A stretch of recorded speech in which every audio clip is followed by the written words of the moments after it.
101 Essay That Will Change the Way You Think is a book written by Brianna Wiest. The book is about, 101 Essay That Will Change the Way You Think. The book has no plot or story, rather, the book is filled with topics and short pieces focusing on people's lives and how to improve the quality of living. When you put all the pieces of the puzzle together, you will see the major objectives of the book is to help readers look at their lives and themselves from a different perspective. This book emphasizes the importance of positive thinking and self-love in achieving the level of comfort we all seek. The book covers a wide range of themes, including Zen Buddhism concepts and their impact on our lives, among others. The book emphasizes the significance of becoming enlightened and adhering to those ideals in order to eventually overcome your subconscious reluctance to wonderful things in life and begin to feel happy. Another major theme that runs through the entire performance is the significance of the present moment. The author underlines that the present moment is really all we have.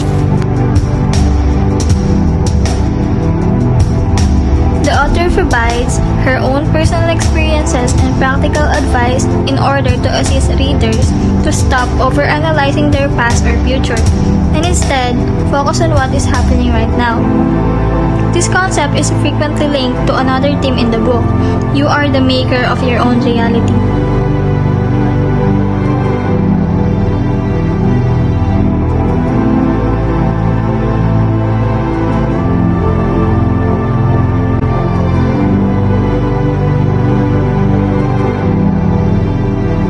As a species, yes, because life would be perfect in any way and we would always achieve our goals since failing is impossible.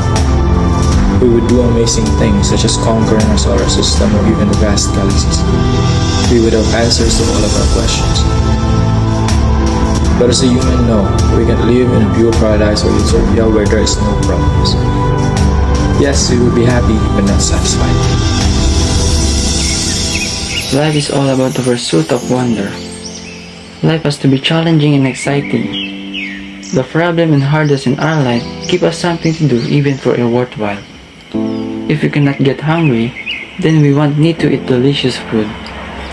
Knowing that you can never fail, life will be meaningless and boring since everything that we do is going to be successful. It remains the reason of living. It is the bitterness of failure that sweetens the word of emptiness. The sunshine of the time makes a dessert. Since life is perfect, we won't have art, music, culture, diversity. Because of our imperfection that is seeks perfection. Life was designed as imperfect so that we can achieve it and experience it ourselves. If life was perfect, then there's no reason to believe it.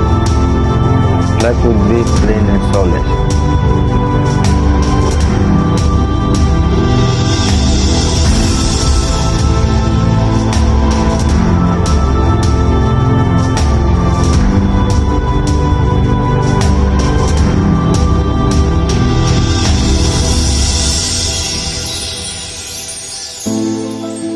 In our life, we did not prevent failures and get a judgment. But in fact, that it's not how people will judge you, and it's not how many things you do that make you happy, but how will you do them. Happiness is not about trying new things, it's about continuing to enjoy what you already have in new and diverse ways. We sometimes think we're impelled with the worry that we're unhappy because we're not doing enough, although we're the only ones accountable for our lives and happiness. Experience is constantly multidimensional. We have a wide range of memories, experiences, feelings, and what it just reflects our current mental state. So many individuals get caught up in allowing their history to define or haunt them, simplify because they haven't developed to the point where they can understand how their past did not prohibit them from living the life they desire, but instead aid them in doing so.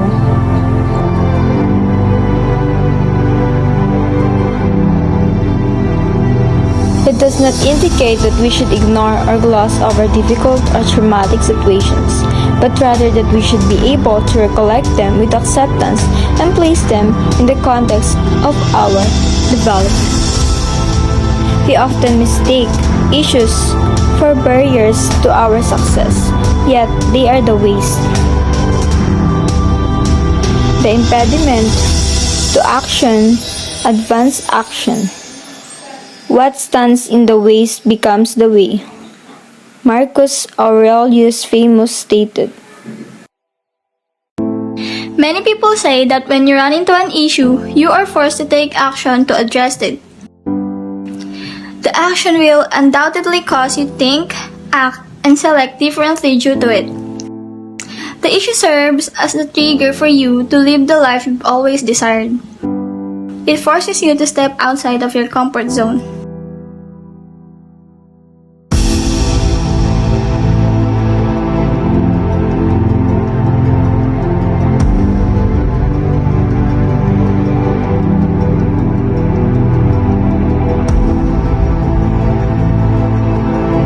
Sometimes we feel that living our best life is simply a question of determining what we want and pursuing it. Yet we are mentally incapable of predicting what will make us happy.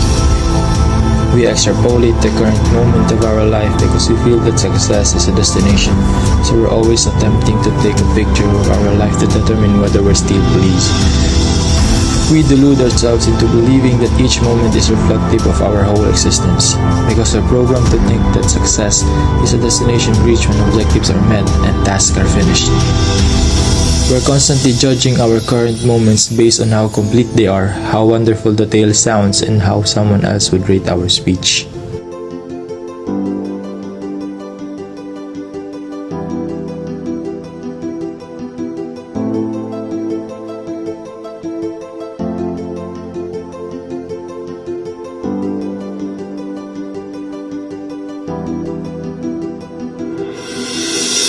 Maybe sometimes we ask ourselves, is this all there is?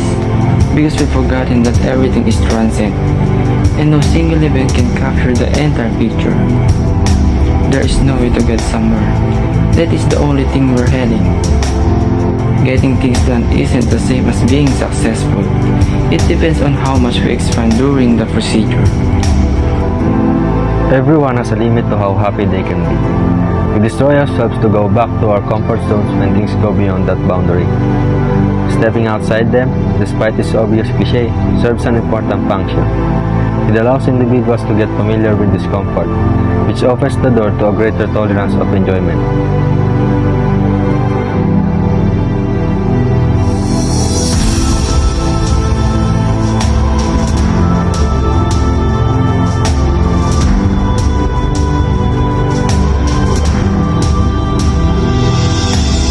The people who classified as mad, dramatic, and inaccurate, those are the people who want us to stuck and lose in our current situation. We don't need to prove ourselves to others or make a wish for their respect and attention. Allowing oneself to feel is enough to heal. It's about digging our traumas, humiliations, and losses, and allowing ourselves to feel the feelings we could not think of at the time. We often worry that our sentiments are too strong, especially when they are strong. Some people said that if we were too kind, we would be wounded. If we were too brilliant, we would be judged. And if we were too scared, we would be vulnerable. Our anxiousness is our fight against the process, and our fatigue is an expression of our reluctance to be the person we want to be. There are times when we realize that we don't need to change our feelings. It's not about changing how we think. It's about listening and not accepting what they appear to mean that's important, but following our instincts down to what they are trying to signal. They are how we communicate with ourselves.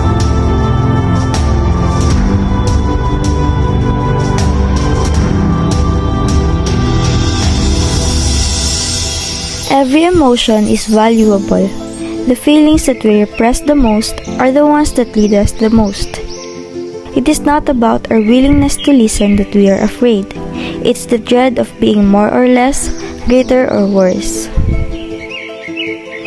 We embrace the fate of fighting our inclination to adopt the ones of other people's egos when we choose to prioritize other people's acceptance over our own.